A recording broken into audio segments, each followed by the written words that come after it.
भोपाल में eat right India basmati rice no compromise conclave का आयोजन किया गया। इस कार्यक्रम का उद्देश्य लोगों में मिलावटी चीज़ों के प्रति जागरूक करना था। इस कार्यक्रम में एग्रीकल्चर सेक्टर के एक्सपर्ट्स और फूड एंड ड्रग एडमिनिस्ट्रेशन और मैन्युफैक्चरिंग सेक्टर के पदाधिकारी शामिल हुए। इस कॉन्क्लेव में food safety officer Devendra Kumar Dubey ने कहा कि फूड प्रोडक्ट को स्टैंडर्डाइज्ड करना बहुत महत्वपूर्ण काम होता है। इससे फूड प्रोडक्ट नेचुरली किस तरह का है, उसके लिमिट के बारे में पूरी जानकारी हमें मिलती है।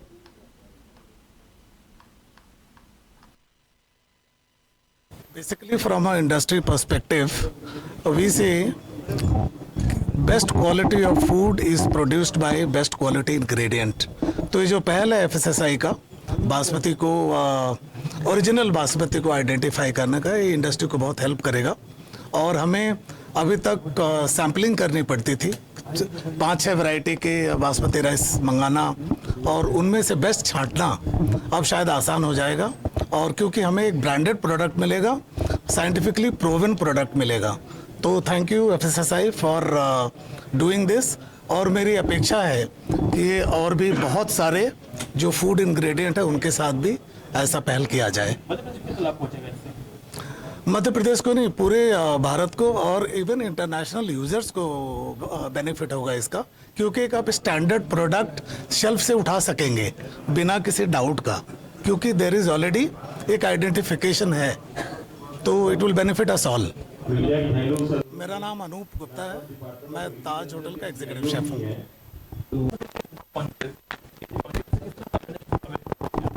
देखिए, FSSAI का जो एक बहुत महत्वपूर्ण एक काम होता है फूड प्रोडक्ट्स के स्टैंडर्डाइज्ड करना।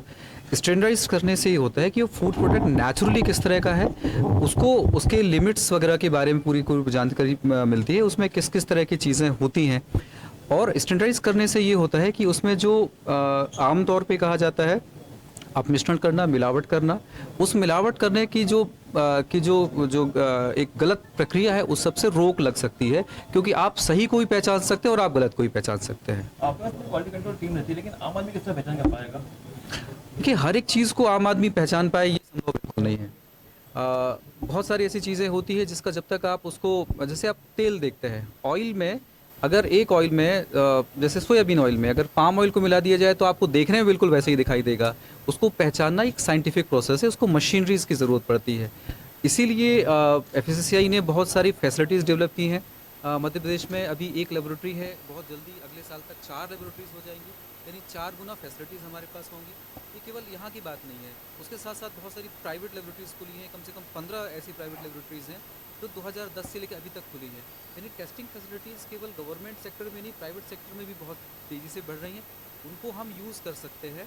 और अगर हमको कहीं डाउट होता है कि कोई पर्टिकुलर प्रोडक्ट है उसमें कोई खराबी हो सकती है या उसमें कोई मिलावट है, तो हम गवर्नमेंट लेबोरेटरीज़ को भी यूज़ कर सकते हैं, प्राइवेट लेबोरेटरीज़ को भी यूज़ कर सकते हैं। देश के कौन-कौन लोग इसमें हिस्सा ले रहे हैं? आप पैनलिस्ट बैठे हैं, कौन-कौन लोग?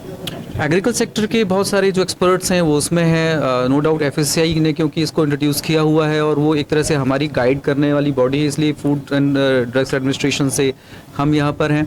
ऑर्गेनाइज करने वाले जो हैं वो एक मैन्युफैक्चर सेक्टर से जुड़े हुए हैं, जो इस स्टैंडर्ड को मेंटेन कराने में, तैयार कराने में जिनकी अच्छी एक भूमिका रही है। और इसका उद्देश्य ये है कि जब स्टैंडर्डाइज कोई हुआ है, कोई कानून बना है, उस कानून को जनता के बीच में रखना ये भी बहुत ज़रूरी होता है। जैसे हम कानून अगर ये है कि हेलमेट पहना जाए, तो इसके लिए भी कोई ना कोई तो इसमें पब्लिक के बीच में जाए और वो बातें कहते हैं। इसीलिए आपने देखा हो कि बहुत सारे एडवर्टाइजमेंट्स आते थे एक समय जिसमें ये कहा जाता था कि हेलमेट पहने।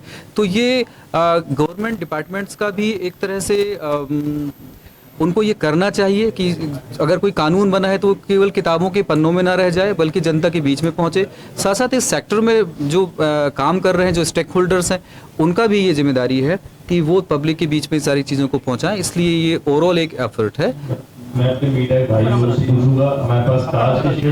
मैं हूँ देवेंद्र कुमार दुबे, मैं फूड सेफ्टी ऑफिसर हूँ।